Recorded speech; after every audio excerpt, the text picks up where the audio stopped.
Assalamualaikum warahmatullahi wabarakatuh. Jumpa lagi dengan saya tentunya di channel Raini Irwan. Innalillahi wa inna ilaihi rajiun. Singapura kembali berduka, tepatnya kemarin hari Senin tanggal 29 Maret tahun 2021. Seorang TKW asal Indonesia telah jatuh dari lantai rumah majikannya ketika membersihkan jendela. Almarhum diketahui bernama Pipit, berusia sekitar 26 tahun, jatuh dari tingkat 6 atau lantai 6 rumah majikannya di daerah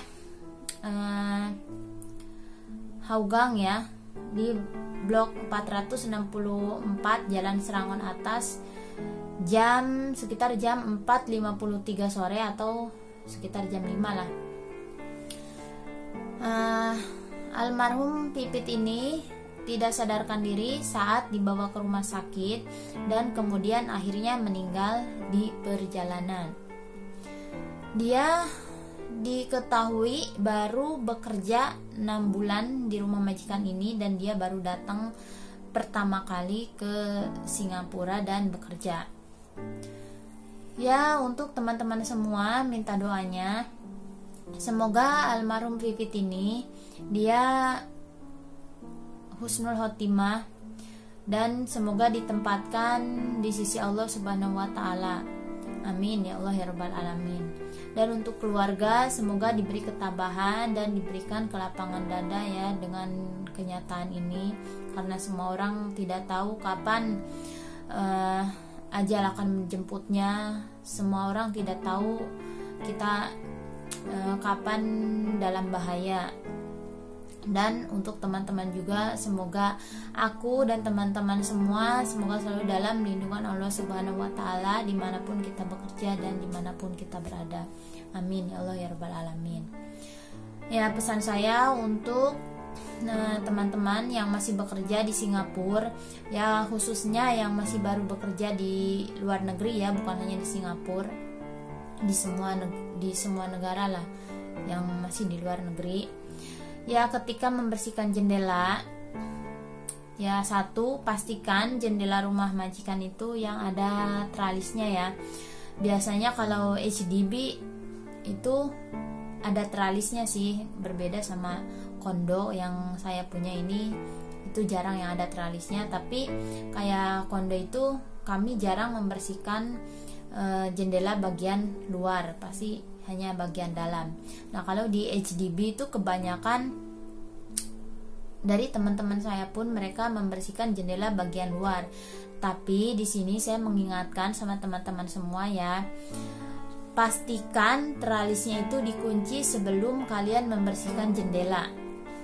Jadi kalau memang misalnya mau membersihkan jendela bagian luar, yaitu sejangkauan tangan aja, jangan terlalu memaksakan untuk mengeluarkan tangan, takutnya tralisnya juga nggak kuat menahan beban kita juga kayak gitu. Jadi kalian nggak usah memaksakan untuk membersihkan jendela bagian luar, hanya sejangkauan tangan aja lah. Biasanya kalau bagian luar juga orang nggak terlalu memandang ya. Nah, yang kedua, jika teman-teman merasa nggak enak badan atau sakit, pusing kayak gimana, ya mohon untuk tidak mengerjakan atau membersihkan jendela pada hari itu, karena ya kita nggak tahu kapan kita akan dapat musibah. Takutnya ya ini untuk menjaga-jaga ya, takutnya seperti kejadiannya almarhum Pipit ini.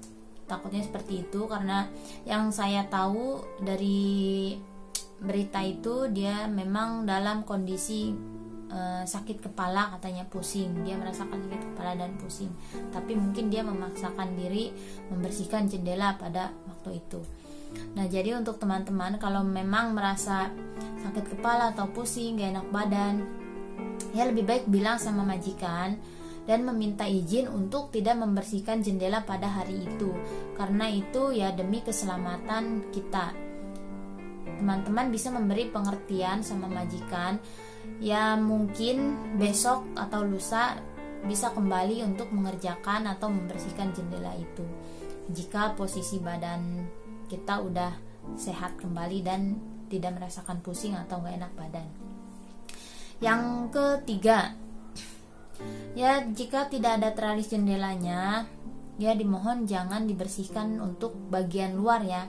Jadi bagian luar itu gak usah lah dibersihkan, kita hanya bersihkan bagian dalam aja.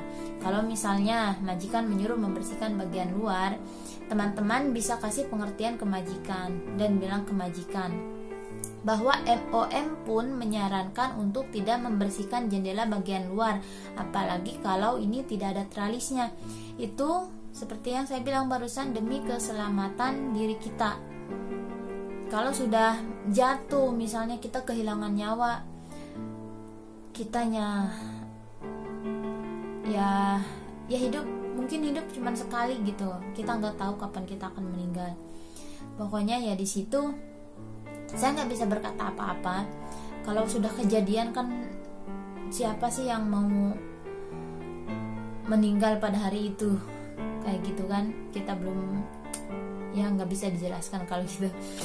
Ya pokoknya untuk teman-teman ya, kalau memang kalian sakit atau gak enak badan, jangan membersihkan jendela pada hari itu dan meminta pengertiannya ke majikan, jelasin, pasti majikan juga nanti akan mengerti. Dan kalau seandainya jendelanya tidak ada teralis, teman-teman juga bisa bilang ke majikan bahwa MOM tidak menyarankan untuk membersihkan jendela bagian luar karena itu berbahaya. Nah mungkin MOM pun setelah mendengar kejadian ini, nanti peraturan itu akan dirubah lagi, nanti akan diperketat lagi pastinya. Kalau MOM sudah mendengar kejadian ini, dia jatuh karena membersihkan jendela, nanti peraturan akan diperketat lagi untuk para TKW. Dan ya kemungkinan besar sih akan banyak larangan-larangan gitu. Nanti majikan tuh nggak boleh nyuruh TKW itu. Ini juga sebenarnya udah dilarang ya sama MOM. Kalau TKW nggak boleh membersihkan jendela bagian luarnya karena itu bahaya. Apalagi itu udah tingkat atas kayak gitu, bukan rumah yang hanya di lantai 1, ini udah tingkat ke atas gitu. Itu bahaya, sangat bahaya. Ya untuk teman-teman gitu aja informasinya. Untuk teman-teman yang masih baru di sini, hati-hati dalam bekerja ya. Bukan ya kerja itu nggak mudah. Yang namanya kita di negeri orang ya, emang mungkin takut sama majikan kalau emang nggak dikerjakan. Tapi kalau kita mau menjelaskan secara baik-baik, ya semoga majikan juga mengerti. Ya untuk teman-teman dimanapun berada, semoga kita semua selalu dalam lindungan Allah Subhanahu Wa Taala ya. Dan untuk almarhum Pipit, sekali lagi semoga diterima di sisi Allah Subhanahu Wa Taala. Ya teman-teman, terima kasih. Wassalamualaikum warahmatullahi wabarakatuh.